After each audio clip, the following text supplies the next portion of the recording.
A história desse projeto é a seguinte: há cerca de 25, 26 anos atrás, o santuário assumiu uma nova forma de conduzir os trabalhos de construção, visando a complementação da própria basílica e de todas as obras acessórias que se impõem a esse grande afluxo de fiéis que acorrem à cidade de Aparecida. Sabedores disso e também por uma questão de devoção, fomos ter com o reitor, à época dos redentoristas, que é a congregação que administra o santuário, a congregação católica que administra o santuário, que era o então padre Darcy, ir lá e ofertar uma proposta de trabalho que se faria não só voluntária, mas sem nenhum custo do ponto de vista para o santuário. Ou seja, tinha muito de devoção nossa à Virgem e uma questão de solidarizarmos com a iniciativa visando esse atendimento que se pretendia.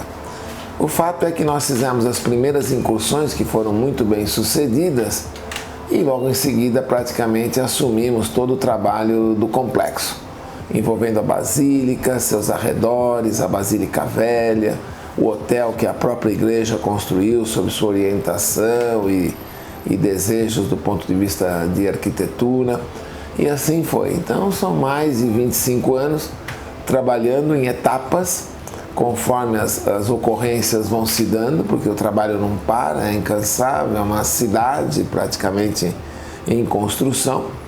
Fora que, ao longo desse período, não obstante algumas soluções que foram de vanguarda à época, quase tudo com projetores de primeira linha, de fabricação italiana, de altíssimo nível de desempenho, de elevado nível do ponto de vista de design, isto eram nas versões de fontes de luz convencionais, as antigas lâmpadas, né? Conforme sejam os seus modelos, lâmpadas de vapor metálico, do tipo tubular, refletoras, do tipo limitados em termos de dimensões, como eram as do tipo lapiseira, assim chamadas popularmente, mas de vapor metálico.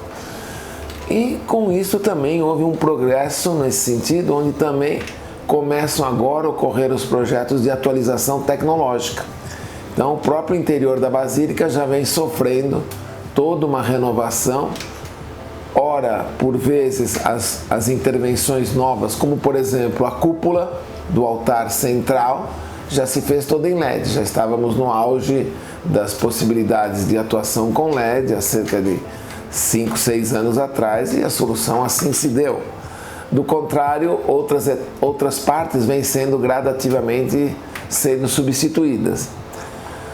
Trabalhos complementares também nessa mesma linha ocorrendo com a Basílica chamada Basílica Histórica ou Basílica Velha, né, que é um bem tombado pelo IFAM, onde também a intervenção já se deu em 2 estágios. Houve todo um primeiro projeto implantado de fato em tecnologia convencional das antigas lâmpadas e hoje já o renovamos em 80%. Inclusive as fachadas foram recentemente transformadas e iluminadas segundo uma concepção já com a utilização de luminárias, projetores em geral em LED. Então esse é o trabalho. Houve o trabalho no museu, que foi parcial, ainda merece uma complementação de atualização tecnológica, mas uma boa parte da ala nova do museu da torre, onde está situada a torre da Basílica, já foi feito dentro dessa concepção muito atual, no caso lá eram lâmpadas da Sora, né, que apresentam um elevadíssimo nível de desempenho sob o ponto de vista cromático, permitem a dimerização e com isto a ala nova, que conta com um acervo significativo, já assim foi produzido. Então essa é um pouco da história, vem ao longo dos anos se repetindo. O próprio nicho onde fica guardada a imagem encontrada no Rio Paraíba, também quando nós o encontramos, ele detinha uma tecnologia em fibra ótica. Nós somos os primeiros a alterar esta fibra, isso já era anterior à nossa entrada, e fizemos a primeira intervenção com os primeiros LEDs. Foi uma situação quase que embrionária do ponto de vista de aplicação dos LEDs. Eram os primeiros lançamentos, foram LEDs que nós adotamos, vindos da Itália, as próprias luminárias, e agora recentemente, passados mais daquela época de 12 anos, quando as vidas úteis já se esgotaram, nós o substituímos por uma primeira versão, mais um pouquinho antes, tá? Isso decorrido os 10 primeiros anos. Já houve uma segunda intervenção em LED e agora recentemente uma terceira que trouxe uma conotação de resultado do ponto de vista de eficiência luminotécnica enquanto brilho, enquanto destaque, porque há sempre vinculado às atividades da Basílica, sejam de celebração, sejam de exposição, a transmissão pela TV Aparecida. Então, com isso, os recursos se mostram muito requeridos, desde do altar principal, onde se dá a celebração das missas e são transmitidas via TV em cores, como também na constância do nicho que permanentemente durante as 24 horas fica exposto para as pessoas devotas realizarem as suas orações ao longo do dia, via internet, etc. Então esses cuidados foram muito primorosos nesse sentido. Fica como curiosidade, mas por 2 vezes na intervenção nós tivemos a oportunidade de tocar a imagem, né, quando ela foi retirada do nicho, né, e poder tocá-la, né, receber uma bênção após esse evento.